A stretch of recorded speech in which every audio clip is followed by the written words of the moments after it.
Hola, muy buenas noches, comunidad de prepa en línea. Les doy la más cordial bienvenida a esta segunda sesión de espacio abierto correspondiente a la unidad 3 del módulo 5 y damos la bienvenida a quienes nos están acompañando desde el principio de esta transmisión. Y bien, pues recordemos que estamos analizando la relación que hay entre la investigación y la argumentación. Y habíamos dicho ya que hay una relación muy importante entre las dos, porque la investigación es lo que permite obtener los datos que va a utilizar la argumentación para pues poder tener ahora sí que material con qué trabajar, ¿no? Cuando nosotros argumentamos, y habíamos dicho, es muy importante tener presente que una conclusión se basa en la información que dan las premisas. ¿Y de dónde va a salir esa información? Pues de investigar, necesariamente. Entonces, ya eso más o menos lo hemos tenido claro. La sesión pasada, es decir, el miércoles, estuvimos hablando un poco de las diferentes técnicas de investigación y mencionamos algunas como la cualitativa, la cuantitativa, etcétera. Pero nos ha faltado mencionar todavía algunas más. Una que nos interesa por el trabajo que hacemos aquí en el aula virtual de prepa en línea es la investigación documental. Obviamente, pues es la más básica y como su nombre lo indica, es investigación sobre documentos. Es decir, nosotros cuando tenemos una pregunta de investigación o un problema de investigación, lo que vamos a hacer es buscar en Internet documentos que nos permitan obtener información.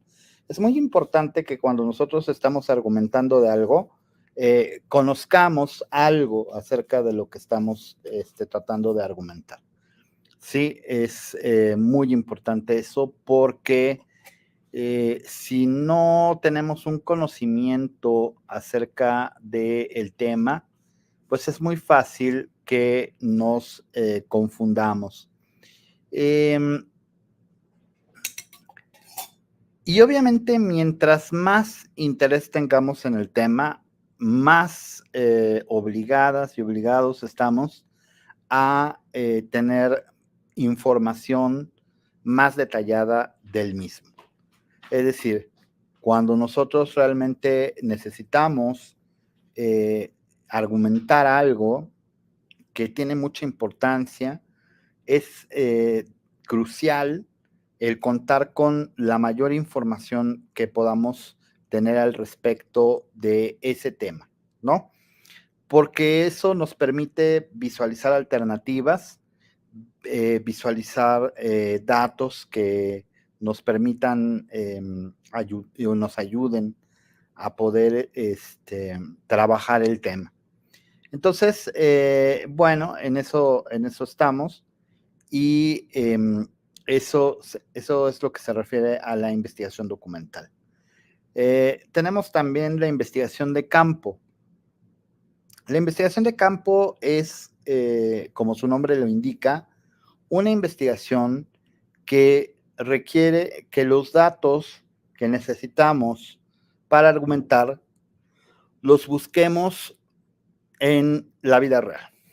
Es decir, que salgamos a la calle y que vayamos a hacer encuestas o a levantar un censo o hacer un registro de información. Porque esa información no está disponible en Internet, no está disponible tampoco en ningún documento. Entonces nosotros tenemos que ir y registrar esa información. Un ejemplo muy sencillo, ¿no?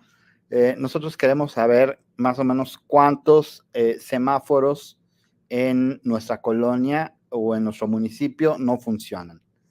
Pues a menos que alguien ya haya hecho el trabajo y haya ido a revisar todos los semáforos de nuestra colonia o nuestro municipio, no vamos a encontrar esa información. Entonces, lo que vamos a tener que hacer, pues, es agarrar una libreta, un mapa de la colonia y salir y marcar uno por uno, este sí sirve, este sí sirve, este no sirve, este sí sirve.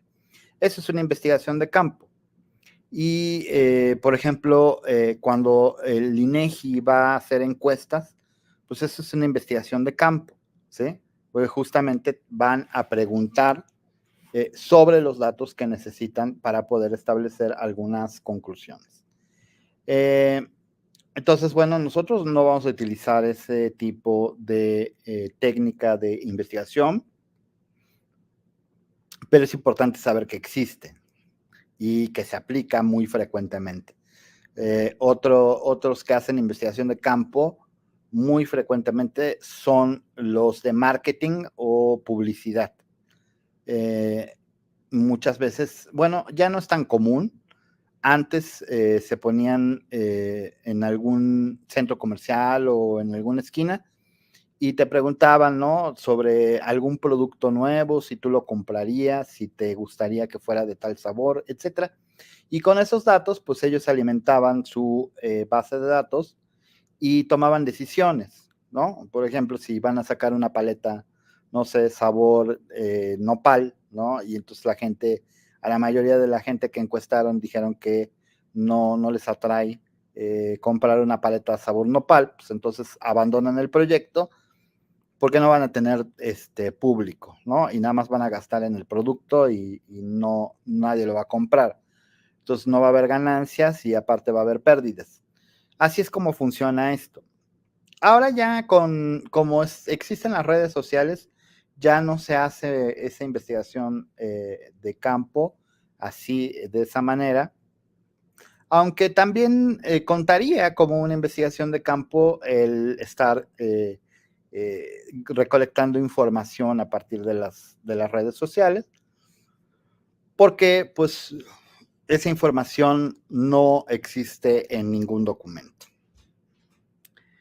Una tercera forma de investigación que ya esa sí ya la mencionamos la vez pasada, fue la de la investigación experimental. Y decíamos que el experimental, como su nombre lo indica, depende de las experiencias, ¿sí? O sea, la experiencia es lo que nos va a brindar datos para poder resolver un problema o tomar una decisión. La investigación experimental se basa mucho en la repetición, ¿sí? Y habíamos mencionado que, por ejemplo, aprender a andar en bicicleta o aprender a manejar un coche son ejemplos de investigación experimental, ¿no? Porque lo que estamos haciendo es tratar de mejorar, de solucionar un problema que es, por ejemplo, aprender a manejar, planteado como un problema, nos permite utilizar ciertas habilidades para ir registrando información. Bueno, hay muchas variaciones, desde luego. En el caso, por ejemplo, de aprender a andar en bicicleta o de aprender a manejar un carro, lo que hace la experiencia es que nos permite controlar nuestros movimientos para tener control sobre el vehículo. Hay un concepto muy interesante que ya es bastante conocido, que se llama memoria muscular, ¿sí? Y la memoria muscular no depende del cerebro, es un tipo de memoria en el que nosotros, a través de la repetición de hacer ciertas maniobras, nuestro cuerpo se acostumbra y lo empieza a hacer de manera ya automática, ¿no? Entonces, si tú te fijas bien, al principio, cuando apenas estás aprendiendo a andar en bicicleta o apenas estás aprendiendo a nadar o apenas estás aprendiendo a manejar, hay cosas en las que te tienes que esforzar mucho, ¿no? Poner los brazos de determinada manera, pedalear a cierta velocidad, etcétera. Pero con el paso del tiempo, esta cuestión ya no la tienes que pensar. Ya nada más te montas en la bicicleta o te tiras al agua o te subes al carro y de alguna manera tu cuerpo ya tiene esta predisposición para hacer los movimientos necesarios. Entonces, eso se logra justamente con la repetición. Ahora, en el caso de la investigación experimental, pues lo que se hace es que se ensaya, hay lo que se llaman ensayos, y que son repeticiones de la misma experiencia. Entonces, por ejemplo, cuando están probando un medicamento, pues no creas que los medicamentos los inventan a la primera, ¿sí? Hay que primero hacer una fase de prueba con animales. Si a los animales resisten y no les pasa nada y muestran una mejoría, entonces se pasa a otra prueba de ensayo con seres humanos. Eh, y la última prueba es venderlo, ¿sí? Y seguramente muchas veces has escuchado de medicamentos que existían, que estaban en la farmacia, y que de repente los buscas y ya no están, porque ya los quitaron. ¿Y por qué los quitaron? Pues porque descubrieron que hacían más daño del bien que ocasionaban. Entonces, pero pues esto no se puede saber por adelantado, ¿sí? Esa es la cuestión. Eh, no tienes datos para saber que la medicina va a hacer más daño de lo que puede curar, ¿sí? Y ese es uno de los grandes retos de la investigación. Por eso es que la investigación de las farmacias también cuesta muy cara, porque muchas veces se invierte gran cantidad de dinero en un medicamento que promete mucho y al final pues no sirve y lo tienen que quitar. Entonces eso es una pérdida muy grande, ¿no? Eh, pero así funciona el método experimental. El método experimental no tiene alternativa. O sea, o lo haces y aprendes de las experiencias, o mejor no lo haces y te quedas como estás, ¿no? O sea, como cuando estás aprendiendo a andar en bicicleta, que 2 o 3 veces te vas a caer. Cuando estás aprendiendo a manejar, que se te va a apagar el coche, que vas a meter la velocidad equivocada, etcétera. Van a pasar muchas cosas antes de que logres dominar este, eh, el manejo y la actividad que quieres desempeñar. Pero pues ahí sí no hay de otra, ¿no? Igual, por ejemplo, con la investigación de campo, pues no hay de otra, no hay de dónde sacar los datos. Entonces tienes que salir a la calle y recolectar la información por tus propios medios. Con la investigación documental es más fácil porque generalmente pues lo único que haces es tratar de buscar si hay o no datos en fuentes confiables. Y bueno, con la gran cantidad de información que hay actualmente en Internet, pues es muy fácil el poder, el poder conseguir información respecto a muchísimos temas, ¿no? Y justamente, pues ahorita en nuestra actividad integradora 6, lo que hacemos es justamente eso, recolectar información para desarrollar el tema que queremos abordar. Entonces, ahorita lo vamos a ver, pero la vez pasada estábamos en una presentación y vamos a retomarla.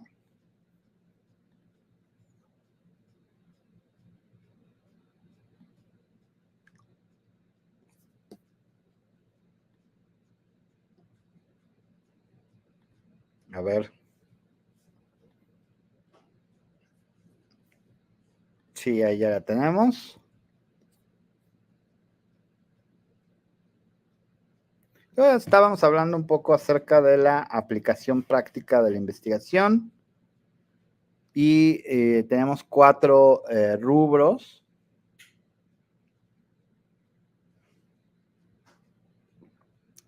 El primero es en el ámbito académico. Aquí la investigación académica contribuye al avance del conocimiento en distintas disciplinas. Aquí pusimos las ciencias, las humanidades, la tecnología, desde luego, todo lo que tiene que ver con aportes a la innovación. La innovación no puede existir si no hay investigación, ¿no? Y eso es lo que muchas instituciones no entienden, que si no hay recursos para poder financiar investigación, pues no va a haber resultados, porque pues esto no brota de la nada, ¿no? No brota así como hongos después de un día de lluvia, sino que necesita cultivarse, necesita financiarse y muchas veces no hay resultados inmediatos, ¿no? Entonces, pues ahí depende de las prioridades de las instituciones si se apoya la investigación o no. La industria, por su parte, pues obviamente sí es más proclive a financiar investigaciones, porque la industria pues necesita constantemente innovar, sacar nuevos productos, mejorar los que ya tiene, ¿no? Y entonces pagan grandes cantidades de dinero para que haya esta investigación y puedan obtener productos de mejor calidad. Y justamente ello es lo que impulsa la innovación y la toma de decisiones estratégicas, tanto para mejorar productos como para mejorar servicios, que este también es otra área muy importante. Otra de las áreas donde es prioritaria la investigación, pues es en la salud, ¿no? La investigación médica y científica mejora el diagnóstico, el tratamiento y prevención de enfermedades, salvando vidas. Obviamente todo lo que es producción de medicamentos, producción de equipo y material de alta especialidad, instrumentos, ¿no? Como los escáneres de tomografía, de resonancia magnética, de ultrasonido, los equipos para radiación en la lucha contra el cáncer, las vacunas, incluso los aparatos ortopédicos. Bueno, pues todo eso está involucrado en investigación, ¿sí? Esa investigación es lo que permite que día a día se obtengan mejores resultados en la preservación de la vida, en el evitar la enfermedad y en tener una mejor calidad de vida, aunque pues otra vez, ¿no? Es lo mismo. El sector privado generalmente es quien invierte más dinero y por lo tanto la salud se vuelve más costosa y el acceso a estos equipos de alta sofisticación también se vuelve pues muy inaccesible para pues una gran parte de la población, ¿no?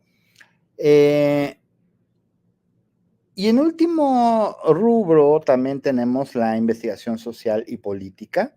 La investigación social y política contribuye a comprender y abordar los desafíos sociales y promover cambios positivos, ¿no?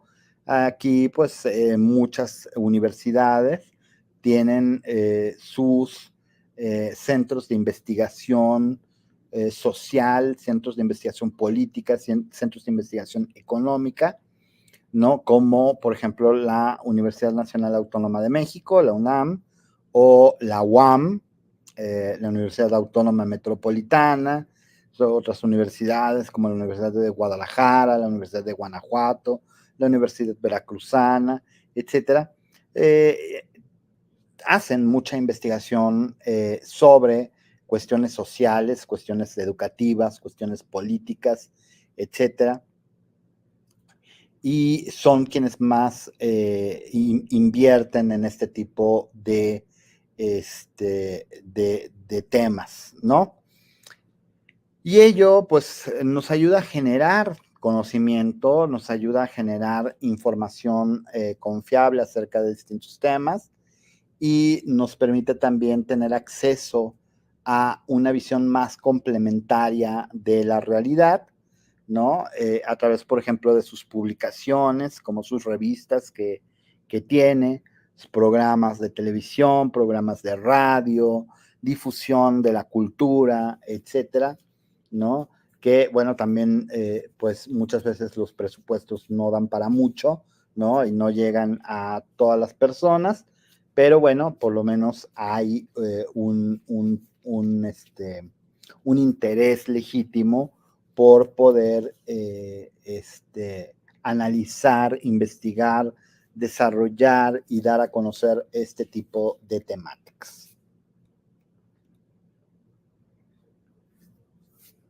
Ya habíamos visto esto de investigación documental. Ah, una cosa, un detalle muy importante, que es que todavía como que estamos a medio camino y todavía cometemos algunos errores a la hora de poner las referencias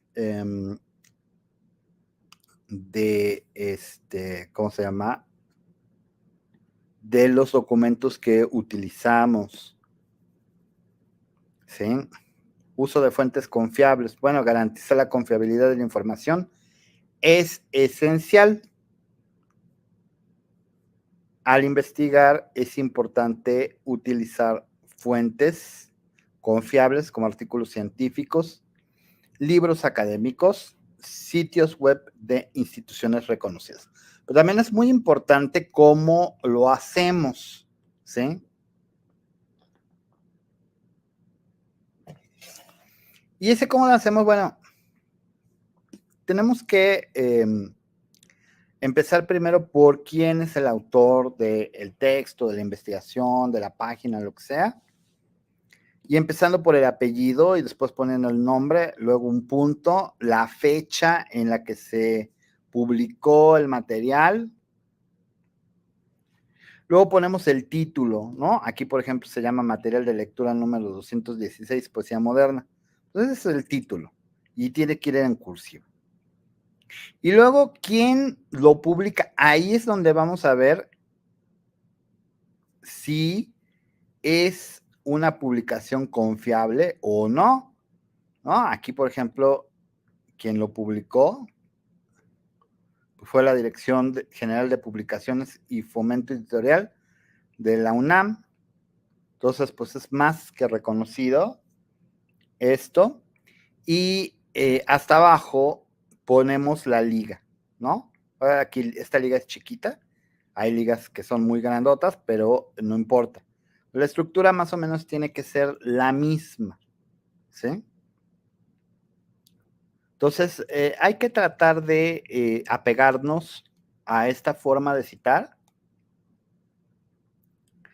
para tener como uniformidad en nuestros trabajos. Porque lo que se ha notado es que a veces sí respetamos esta forma de citar, pero a veces no.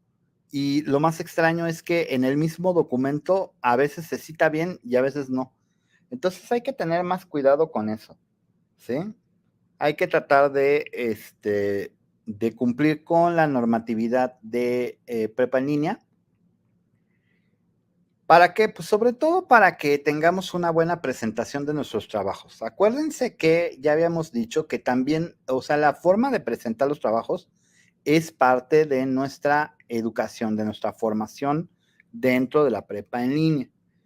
Y por eso es que es importante también que pongan la carátula, ¿sí? Y yo sé que muchas veces sienten que esto es como de niños chiquitos, pero no, la verdad es que no. O sea, un trabajo serio, pues debe de contar para empezar con los datos esenciales de quién lo está elaborando, ¿sí?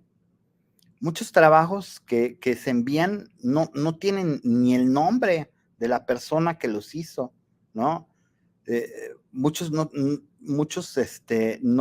tienen el título, no tienen las instrucciones, nada más son así como conjuntos de datos.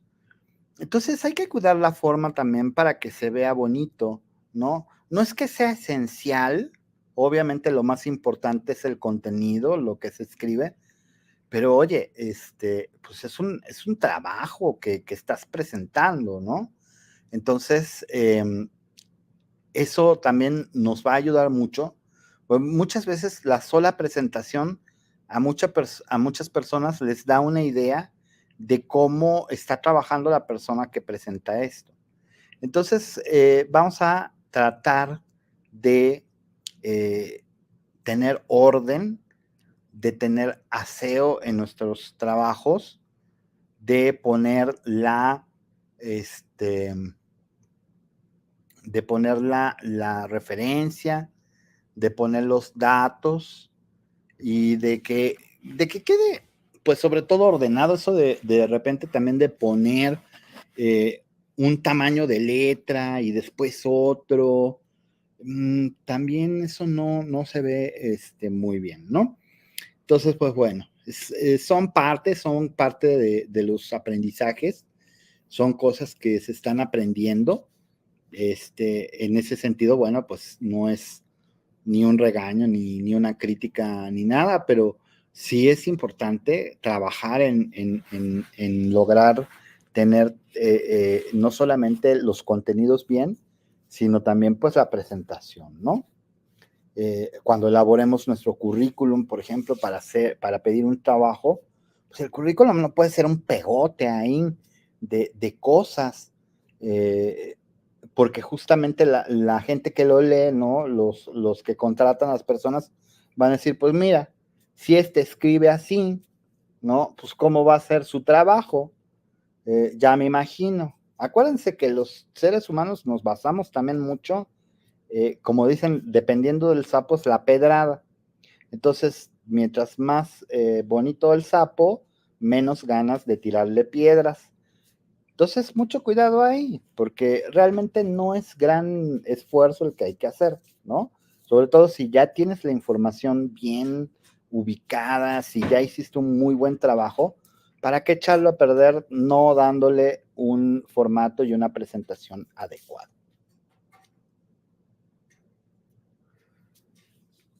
Bueno, esto es nada más un complemento, como un tip, ¿no? Hay trucos de búsqueda en internet. Por ejemplo, utilizar comillas para buscar frases exactas, utilizar estos operadores que están en inglés, ¿no? And or not, para refinar la búsqueda y consultar fuentes confiables y reconocidas, ¿no? Eso lo puedes también buscar en el navegador, ahí viene mucha información sobre esto. Pues sobre todo como a lo que nos vamos a dedicar es a buscar información en internet. Sí es importante que logremos determinar qué tipo de información es confiable y qué tipo de información no lo es. Y debemos de utilizar habilidades, trucos, etcétera, pues para poder tener eh, una mayor rapidez en nuestra forma de trabajar. Entonces, bueno, la conclusión y recomendaciones, vamos a concluir que la investigación es un pilar fundamental para el avance de la sociedad, utilizando los métodos adecuados y siguiendo los principios éticos que ya hemos visto, podemos generar nuevo conocimiento, resolver problemas y mejorar la calidad de vida para todos. Entonces, bueno, esto es respecto a esta parte. Y lo que vamos a ver a continuación es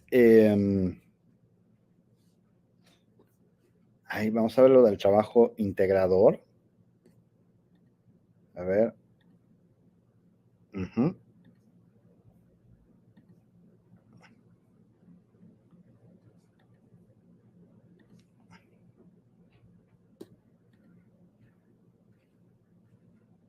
Vamos a ver,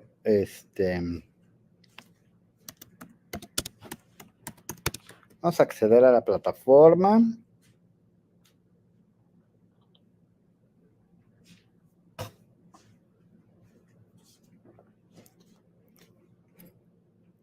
Hay que recordar que tenemos dos actividades, las 5 y las 6. Las 5,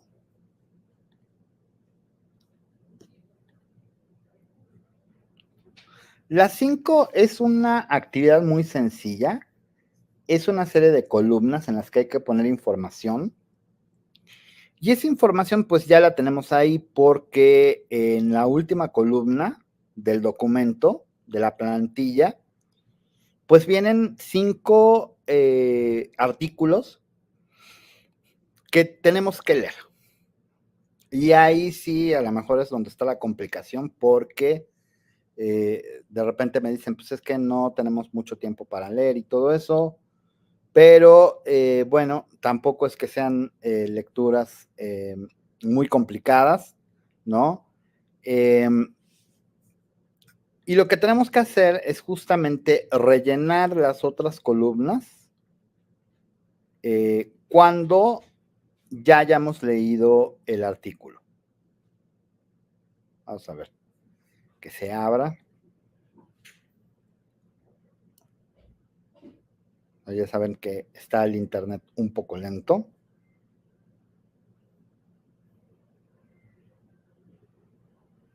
Y sí, que está muy lento, ¿no?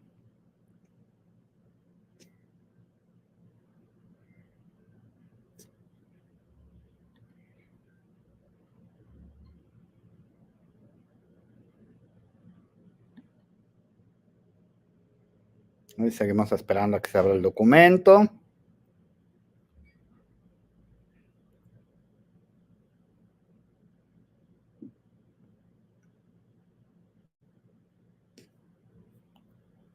A lo que se abre ese documento, también vamos a la actividad 6.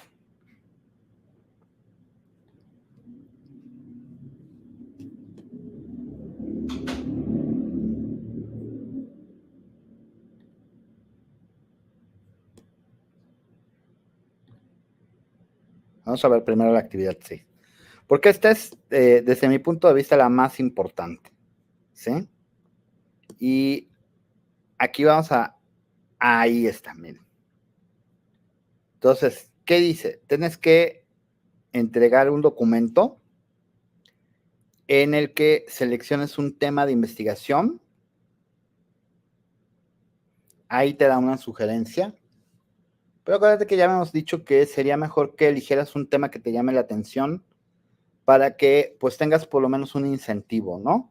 Porque muchas veces nos ponen a investigar cosas que no nos interesan realmente o que no nos dicen mucho y nos acaba hasta dando flojera. Y esa es una realidad, esa es la verdad. Por eso es que, pues si te fijas bien, los grandes descubridores, los grandes inventores, no inventaban cosas que no les entusiasmaran, ¿sí? ¿Por qué? Porque tienen que estar ahí mucho tiempo buscándole y luego no sirve y luego no jala y etcétera. Y pues si no les interesa, si les choca, pues entonces lo dejan ahí abandonado y ya no descubren nada, ¿no? Y parte de la labor de la investigación justamente es descubrir y descubrir cosas nuevas y descubrir cosas interesantes, ¿sí? Entonces, pues si no nos interesa el tema, ya ahí hay pues poca probabilidad de tener avances. Ahora, fíjate bien, dice, plantea tu problema de investigación respecto al tema que elegiste. Miren, ya lo hemos dicho, pero lo vamos a repetir. El problema de investigación se tiene que formular como pregunta. Recuerden que la pregunta es lo que va a delimitar la investigación. Si nosotros solamente lo planteamos de manera muy general, ¿sí? Entonces, pues corremos el riesgo de decir solamente cosas superficiales, de no abordar suficientemente el tema o de perdernos en muchos detalles, ¿no? Por ejemplo, si dices, bueno, ¿cuál es tu problema de investigación? Pues la pobreza. Híjoles, pues es que de la pobreza se pueden decir 20,000 cosas, ¿no? Entonces, ¿cuál es la que tú vas a decir en concreto? En cambio, cuando, por ejemplo, pones una pregunta de investigación, pues a fuerzas te tienes que hacer más pequeño el tema, ¿no? Por ejemplo, si dices, ¿cuáles son las causas de la pobreza en el sureste de México? Ah, bueno, ya ubicaste ahí, estás hablando de causas, puedes encontrar algunas principales, estás hablando del sureste de México, ah, bueno, entonces ya estás como que más delimitado en el tema, ¿no? Y eso es súper fundamental. Pues si tú dices nada más el tema que me interesa es la pobreza, híjoles, pues para empezar, la pobreza en dónde, ¿no? O sea, aquí, en China, en Groenlandia, en Argentina, ¿dónde? Y en cuándo, ¿no? O sea, la pobreza hace 100 años, la pobreza en la Edad Media, la pobreza en la antigüedad. O sea, como que el poner un tema tan general nos lleva a que necesariamente no tengamos claro qué es de lo que se está hablando, ¿sí? Entonces, mucho cuidado, los problemas de investigación se ponen como pregunta. Luego viene la justificación. Ahí tienes que explicar por qué tú consideras que el tema es de importancia. Básicamente es lo que tienes que decir. ¿Por qué tú consideras que el tema es de importancia? Luego tienes que argumentar tu postura, es decir, tú qué opinas acerca del tema. Obviamente, tu opinión ya tiene que estar avalada por los datos que estás buscando, por los datos que estás investigando, ¿sí? Recuerda, aquí ya no estamos con que, a ver, ¿qué es lo primero que te viene a la cabeza? No es una lluvia de ideas, es una investigación. Entonces ya debes de tener claro por lo menos de qué se trata tu tema. Indaga en Internet diferentes disciplinas o técnicas de investigación en que se ha abordado el problema de investigación que elegiste.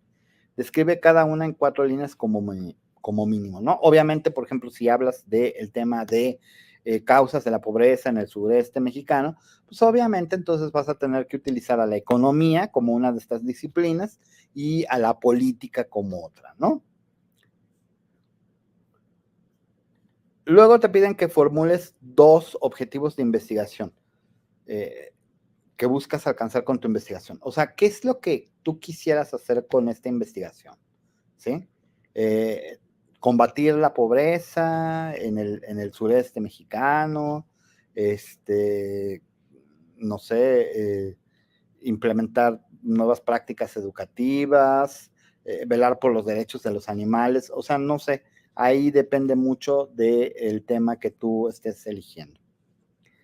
Luego viene la parte, esta parte es muy importante porque se genera una hipótesis respecto al problema de investigación que planteaste. Bueno, para empezar, la hipótesis está relacionada completamente con el problema o la pregunta de investigación. ¿Sí? Si tú haces una pregunta, por ejemplo, ¿cuáles son las causas de la pobreza en el sureste mexicano? Tu hipótesis tiene que ser un adelanto o una posible respuesta, ¿sí? Por ejemplo, no sé, la falta de inversión, ¿no? Es lo que genera que no haya suficiente trabajo y por lo tanto eso genera pobreza. Estoy inventando, desde luego, nada más es una idea. Pero esa hipótesis es lo que te va a ayudar a que tú investigues.